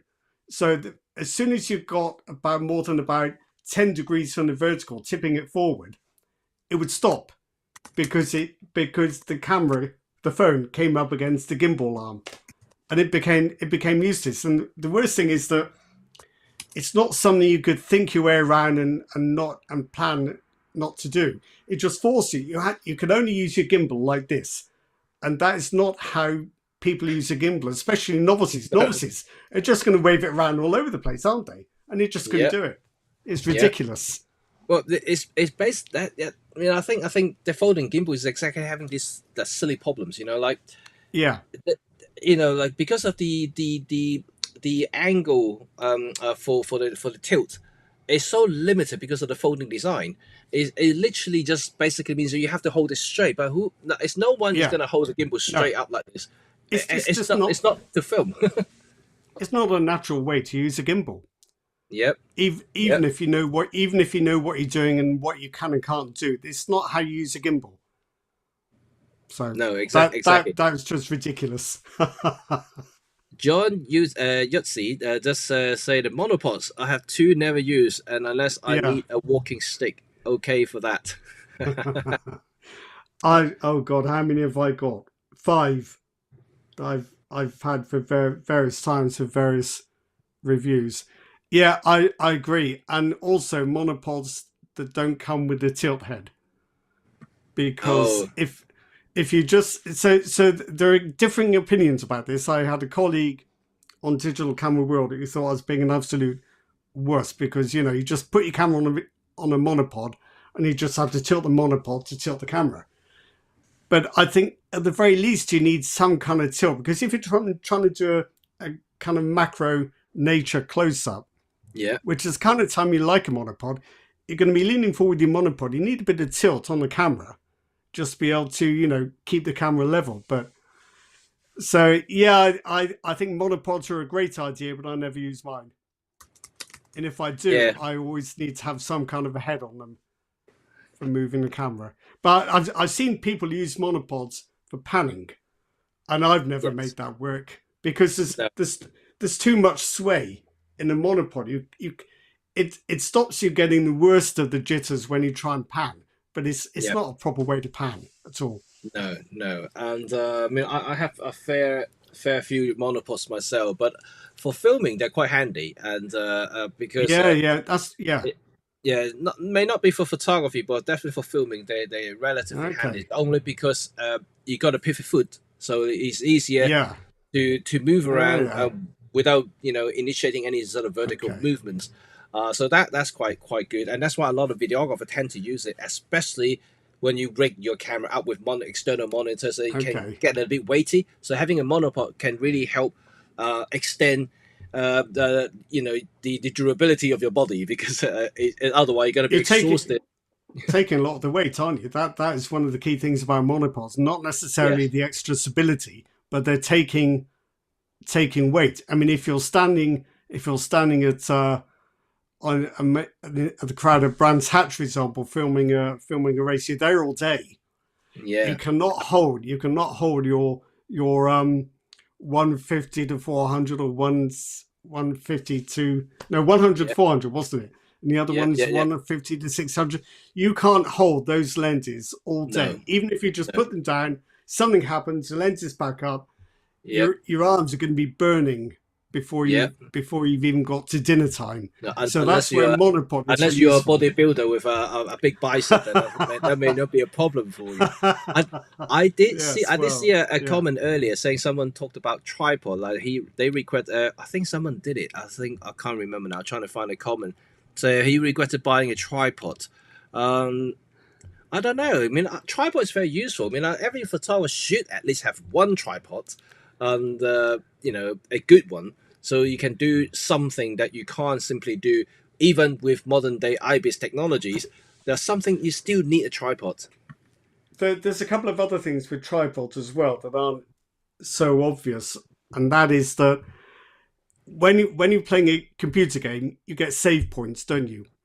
A tripod is like a save point for photography, because you position the camera at the last shot works, and that means you can step away from it, look around, you can perhaps take a drink of water, eat your sandwiches, rummage around in the bag to get filters out.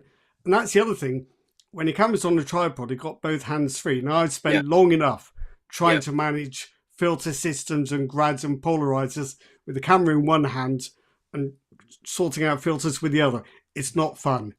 So anything that leaves your hands free, I think that's got to be good. yes, absolutely.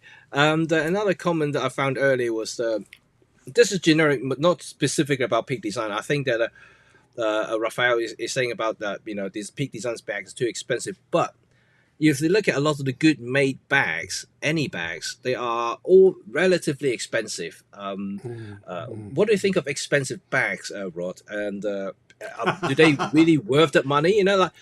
Personally, I have a few comments about that. But what's your comment about it? I've got extremes. I like Billingham bags mostly because they look quite smart, but also the padding is quite soft and quite adaptable. They haven't usually got quite enough pockets for my liking, but that as it may.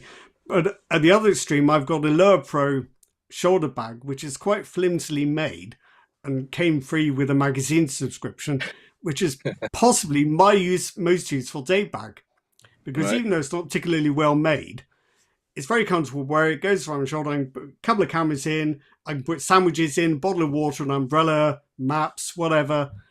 It's cheap but effective. So I'm kind of at two extremes there. I've got, I don't know how many backpacks that have come in at one time or another for review. The thing I find about backpacks is that they always hold more kit than I ever want to take with me.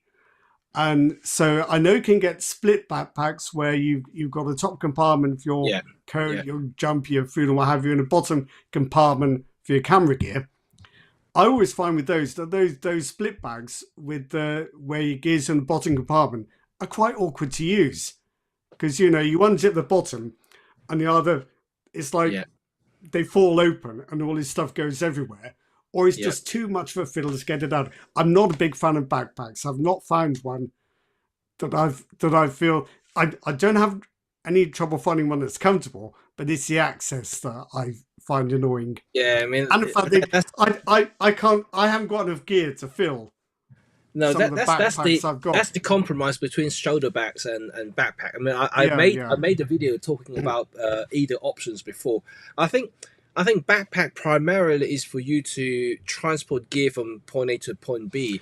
The priority isn't about access, and no matter how much the bag designers say, oh, you got we give you a zip on the side, you can access your camera from the side instead of having to open the bag, and whatever design they have is still not going to be as convenient or quick as a shoulder bag. and No. that's for sure. But what I found is that let's say using my trip to Japan this time as an example, I actually took two bags with me. I had a shoulder bag and also I had a backpack with me. If I'm traveling between locations, I have my backpack, and simply because I'm transporting my gear. And most of the time, I would just take the camera out with one lens and just hang around my neck, and I just keep the backpack closed at all time, and so I don't have to access them. And if I once I settle in a city in a place, and I tend to just drop my backpack, I'll take my shoulder bag out. So I'm going Yeah. out taking photos. I can easily swap lenses or whatnot, and just having everything just quick access on the side. And but when it comes to money, and I personally think that there are two ways of looking at these things. And first of all, is how long do you want to keep your bag? And because I think the more you pay, the more expensive bags tends to be more durables, and they tend to last a lot longer. Some of the bags that you buy, especially high-end ones, they actually offer repair services. So if you like that bag a lot, if somehow the strap was broken, or one panel is got a hole in it, they actually will offer a service to repair it for you. They either swap out the panel, give you a new panel, or give you a new strap, something they would do for you. And those are the services that they will give you. But I know that not many people would tend to use their camera bags for life, or maybe like in you talk about like decades. Most people just use kind of like a fashion item these days. They have it for like 2-5 years, and then they once it's get really grimy and dirty, they just simply just swap it for a new one. And but a lot of photographers, especially older photographers, journalists, they tend to stick to just one bag, because the bag is really just for the whole gear. They just take it out, they just grab the Yeah. bag and just go and work. And then that's the work bag, almost like a suitcase. They just like, a briefcase, they just take it out to work and forget about it. And for those, a lot of the journalists, they use these bags for like years and years and years. They really just got holes everywhere. They still use them. The thing is, you know what you want to pack. You pack it in a certain way. You need to know you can just pick up your bag, and the stuff you're going to need is in the bag. Yeah. It's your packing routine takes you a while to develop, but once you've developed it, you don't want to go changing bags, because that's going to mess it up. And you know where everything is, right? Where the lens cloth is, where the battery is, where the filter is, everything. It's all, you got your organizations in the bag. You just know everything. But who would have thought we could get to a stage when you have to learn a bag? So I've got. I think should I name the bags? Manfrotto. It's a flexi loader. So the idea is you can access your gear from a zip on the top, and there are zips on the side. I think you can open the front, but I'm not sure about that. But the thing is, I can never remember which thing I've inserted into which opening and what I need to open to get to it. And also, I've not been able to arrange the dividers in a way that works for all the openings.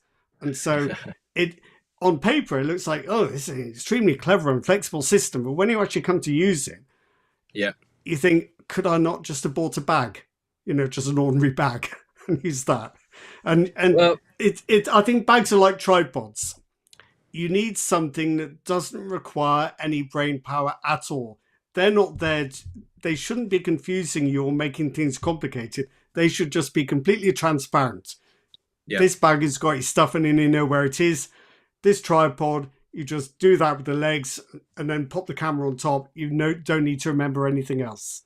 So I guess to answer the questions, or at least to comment back to the question is, I think it just it's quite personal. I think in terms of cost, whether it's expensive or not is purely depending on whether you think is value for money for you, for your particular usage. Likewise, Billinghams are expensive. They're not cheap bags, and I have several. Each bag will just hold different gear, so I just pick up the bag whenever I need for that particular job. So I know, the camera kit or lenses that I have is in that bag. And they're expensive, but I know they will survive like in another natural disaster, apocalypse. Yes. It's only because of my personal experience. It's nothing about I'm not trying to advertise them or anything, but in one particular instance, I remember I had the Hadley Small, one of the old Hadley bags. That's what I've got. That's what I've got. The Hadley And Small. Yeah. I had my Leica, the film Leica, in the bag together with a couple of lenses, and I was walking in London on the street, and someone just knocked my shoulder, knocked me in the whole body, and the bag just slipped out of my shoulder, dropped onto the road, and a car ran over it. The car ran over the bag and dragged it for about a couple hundred feet. I was screaming at the car. The car eventually stopped, and then I was literally petrified. I was scared. I lost my camera, and I didn't care about the bag. You know, more worried about the lenses and the camera, because it's expensive. They're not cheap stuff. No. It turned out to be the Billingham was. You know, it was because it was dragging along the road for a couple of hundred feet, so I got holes on the bag because it just been dragged along. And when I opened the bag, miraculously the camera survived. There was absolutely no damage to the camera, and the lenses are fine too. Apart from one of the lens hood was bended, but that was the only thing that was damaged. So I can live with the bended lens hood, but nothing else was damaged. So I wouldn't say that it's a testament or you know, trying to say something of Billingham, but it was only because of that incident that gave me the confidence that something actually protects my gear, and maybe because of that particular incident that made me think, okay, I want to get Billingham back simply because it protects my stuff. And I've tried other gear. I haven't, touched wood, I haven't encountered similar incidents afterward, you know, with other bags that I have used, but it's just really kind of personal thing in a way. So I'm not saying, you know, they are bomb proof or anything like that. If you really want bomb proof, I'll get a pelly case, and they are bomb proof, and they float on water as well. So if you want to get something really protecting your gear, get a pelly case. But yeah, I mean, but they are only for protection and transport. They are not for access. No, but you know, to me, I think a bit stood for something, and even these days, if I have to pay, you know, some handsome money to Mr. Billingham, I thought it's worth it because of what happened to me before. I think some of the Billingham bags are just silly money. I've got Billingham Inventor 2 here, which is something like 560 quid. But having said that, it has some nice touches. So the laptop sleeve does actually feel like it properly protects and pads your laptop. Most don't. Yeah. And also it's got a top opening where you can fold back a flap or leave the flap shut. Just lots of nice little design touches, but everything is quite soft and maneuverable, so it can adapt to all sorts of different kit. And also when you're reaching in to grab stuff, you're not kind of dragging your hand and your wrist against all this horrible hard nylon stitching. You know, if you're delicate like me, then you appreciate that kind of thing. All I'd say about bags is you can buy a lot of things unseen, but don't buy a bag unseen. Just go in a store, go to a show, have a look at them, try them. Even if they're not a great deal of money, they have to be right. So you need to. Absolutely. You can only find out by checking them out physically in person. Well, I mean, that same thing can be said with camera bodies and things like that, you know. Quite a lot of the time, it's about how much the camera actually clicks for you, and because if you hold the camera, it feels right in the hand. It feels like an extension to your arm and things like that. That's the camera for you. Yeah. I mean, most of the time, I don't really care about megapixels and specs. To be quite honest, they're all very much the same these days. Whether it's going to be Sony or Canon, you know, they all have their own marketing jargons, whatever, trying to tempt you by buying them. But at the end of the day, for me, what I care is I can change ISO, I can change shutter speed, I can change aperture. That's all I care. I don't care about anything else. And as long as it focuses, you know, adequately quick, acquire focus, and you know, that's it. That's all I care. But which basically means every camera these days. But it has to fit your hand, and your reflexes and your brain, and how you think about camera controls. And some of them, for reasons you can't really pin down, just don't. Everything is slightly wrong, slightly in the wrong place, too much of a stretch for your thumb. You didn't think the ISO button would be there. The grip's not quite right. You have to. It's best to try them. See, I never Yeah. would have bought that X100V if I'd done that, would I? No, well, that was different. That was different. But I would say that's true of all things. But even something that's compared to other camera gear, not very expensive, like a bag. Yeah. Even more in that instance, you just need to try a whole bunch, and you'll try some, and you think that's like 400 quid, and I don't like it. That's 100 quid, and it's perfect. You won't know. You have to check them out. Yeah, absolutely. You've got to try this stuff, and especially when it comes to photography and things like that.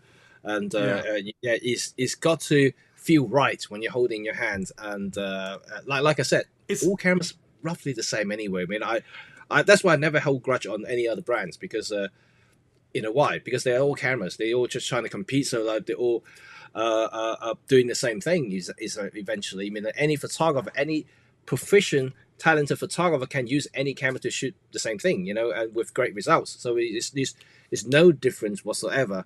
Yumi has a sorry. If you can go to photography shows, even if they're just like small events organized by dealers, go, because that's the time you'll see stuff out that you can get your hands on, and you can talk to people about it. And very often, you go to one of these things, you've been lusting out a particular camera or lens or whatever, and you get there and you think, oh, I don't like it. Thank goodness I came to look at it. Yeah, absolutely. There are a couple of times that when I try cameras that I thought was good, but I actually put it in my hand. No, not really for no. No. Yumi has an interesting point here. Regrettable purchases, 35mm film, and paying to get it developed. The price has gone up so much since 2020. I have to say, it's ridiculous now. A normal Kodak 200 would cost you like £13 a roll. I know. It used to be like £5 for 3 rolls. When I started in photography, I shot on Kodachrome, and I thought I was hard done by paying about £4 for a 36 exposure roll, and that included the processing. And I thought, oh, it's this expensive hobby. Yeah, what did I know? I didn't know what was coming. Yeah, it is ridiculous. It's ridiculously expensive these days. And Fotito and say, what camera strap do you guys recommend? I waste a lot of money on different straps. Never found a perfect one. I have an EM10 which is a fairly light camera to start with. It really depending on a few things. First of all, do you prefer comfort first, or you prefer style? And because it can be quite different priorities there. I haven't found one that looks good and comfortable at the moment. It usually feels very good and look terrible, or look very standard and boring, or looks really good but just not very comfortable. I think if your kit's really heavy, then comfort becomes quite important, because you really feel it in the side of your neck if you haven't got the right kind of strap. If it's light, I don't use straps a lot myself, but if I'm carrying light gear and the EM10 is light, I like the Peak Design leash, because I find if I've got a camera on a strap, I need it to be quite mobile. Sometimes I want it around my neck, on my chest. Sometimes I want to put my head through the strap and sling it around my back. And for that, what you need is a kind of friction-free synthetic material, but also adjusters that are very quick to use, so that you can have it shorter from your chest or lengthen it and swing it around your back. So that's how I use the strap. I need that kind of adjustability and swingability. But I tend to not use straps a lot. And I think if you're going to carry a heavy camera and a heavy lens, then it becomes a lot more complicated. Yeah, absolutely. I think depending on the total kit that you have, that you have, and I agree with Rod. I mean, I'm trying to show you a strap that I have, but it somehow disappeared from my desk. It's a freewell synthetic strap. It's very comfortable. It's relatively stylish. It's got different color, black, military green, and beige color thing. It's got a quick release similar to Peak Design as well. It's not a sliding one, but it's like a little kind of knobbly thing. And it's quite good. The other thing is that the camera strap lugs are not always in a good place. They're No. okay if you've got quite a light lens, but if you've got a heavier lens, you're kind of better off. And Peak Design's not the only people to make these. There are others. You're kind of better off with a kind of plate that goes into the tripod bush, and then the strap attaches to that. Because if you have a camera on a strap and the lugs are at the top of the body as they usually are, and you've got big lens, it pushes it forward, and then the base of the camera is constantly digging into your hip. Yeah. So sometimes straps which offer you a kind of base plate mount can work. They always make me nervous, but they're another way of doing it. Yeah. Alternatively, what you can get as well is, depending whether you're a landscape photographer or not, you can get one of these L plates. A lot of the L plates actually have strap points, and then so you can actually hook the strap on either end, so you can basically hanging your camera on the side, so which will get away that problem you just mentioned. That's a good tip. Yeah, I hadn't thought of that. Yeah, and okay. You can do that with heavier setup, so you don't necessarily have to put load onto the actual strap like yourself, and just hook it on around the L plate yourself. And John Allen say cotton straps. Cotton straps. Oh, is it one of these kind of fancy looking, stylish things? And I quite like them. I quite like to look at them, but they're not very comfortable, depending on how heavy your kit is. No, they're not. No. They are very, very stylish, I have to say. It looks well with the Leica or the X100. And you don't want to drop one of those. Yeah, but they're definitely not very very comfortable. Those are quite practical if you just want to wrap it around your wrist and use it as a leash, like a cuff, because that's the way I tend to hold cameras. Let me just trying to show you another strap that I use. I like wrist strap. I do. So I have wrist strap. I have this one. This is a leather one, but I have other synthetic ones. So, but basically the idea is they hook around your wrist. This way, hooking around your wrist, and you just hold the camera like this. So when you somehow just drop the camera, it just kind of holds it like this. I have dropped cameras. it happens.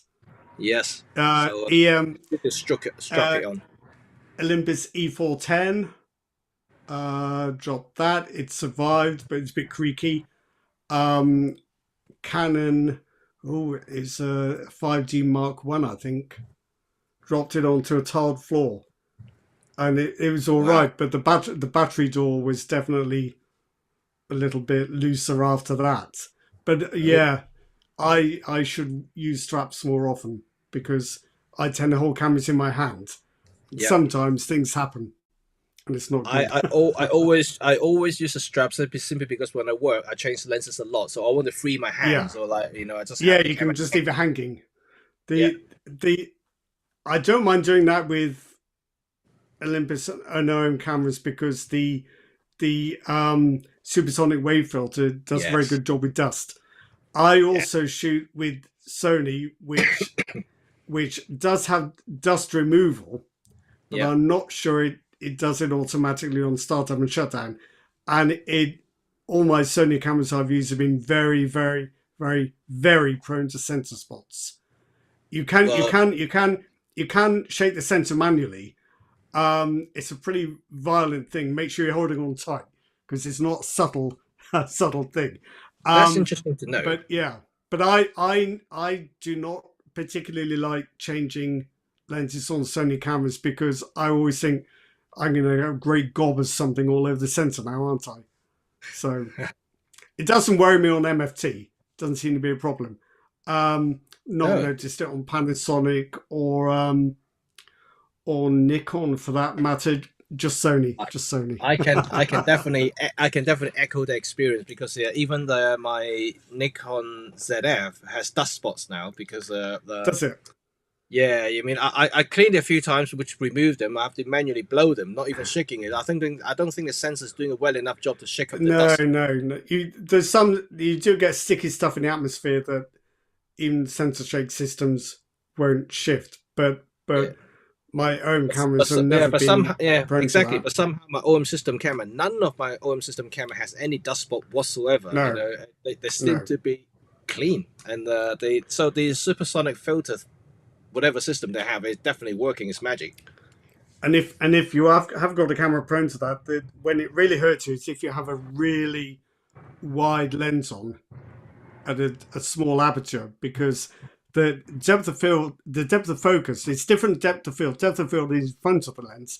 Depth of focus is like depth of field around the sensor. Slightly different thing. But it's so deep that everything on your sensor will show up if you shoot with a wide angle lens at a small aperture. So yeah, found that out the hard way a few times. Yeah. But yeah, so going back to straps, yeah, I'll do that with an OM camera and not worry about it. But other cameras, I'm always very nervous about swapping lenses because I think, is this the time I get like half a pound of crud on the sensor? Absolutely. Yeah. So looks like we are almost reaching the end. Are we out of time actually? Oh, 5 o'clock. Really? Yeah. Time flies. Well, final plug though. I know some people may have saw my vintage Olympus cap. It's sent by Mike, I think, and I'm trying to give you a shout out. Michael Copperthite, and yeah, he's also a follower of this channel. So he saw me being an Olympus guy. So would you like a very old vintage looking cap? Okay.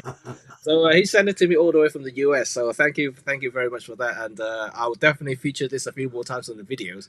And yeah, it's really, really cool. I like the old color scheme as well, the red, blue, and yellow. This is a proper vintage looking thing. And very, very, I would say very 80s, because I remember my dad had a cap like this, not Olympus, but a very similar kind of color theme going in the blue and red.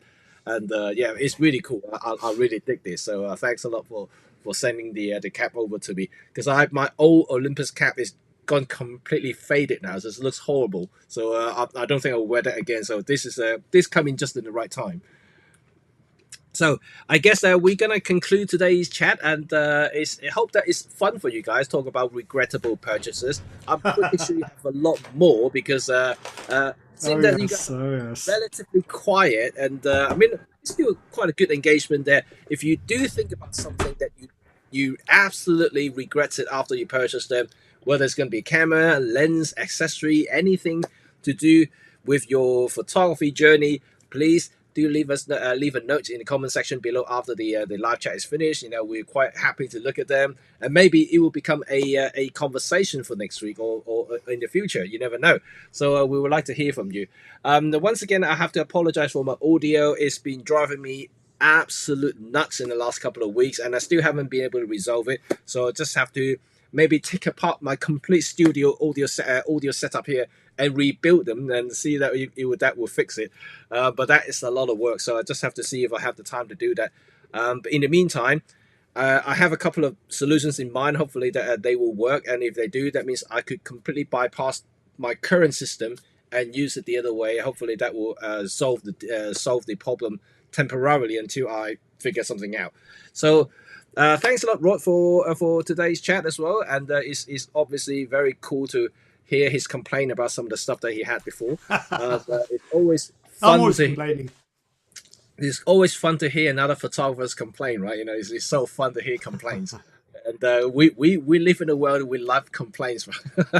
I think without complaints, our channels won't exist. So it's definitely a place for you to release your stress, release your frustration in the photographic community. Yes. Okay, right. Thanks a lot for joining us once again, and I'm sure that we're going to see you again next week. And so until next time, I guess we will see you all very soon. Bye for now.